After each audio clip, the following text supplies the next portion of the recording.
اهلا بيكم في قناتي عالم اسراء DIY. فيديو النهارده هنعمل مع بعض رجل التلج باستخدام خيط الصوف والورق الابيض وكمان شويه قصاقيس من الفوم الملون بطريقه بسيطه جدا وممتعه. هنحتاج خيط صوف ابيض وفوشيا وشويه من قصاقيس الفوم الملون وشويه ورق من كراسه قديمه ورول مناديل، وكمان هنحتاج المقص وعيون متحركه ومسدس شمع ولزق سولوتيب. خلونا نبدا.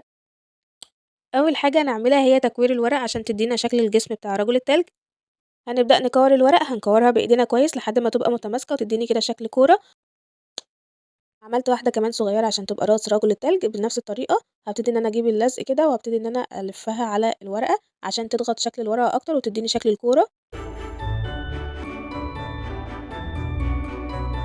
ودلوقتي هنلف خيط الصوف الابيض حوالين الكور لحد ما نغطيها تماما باستخدام مسدس الشمع.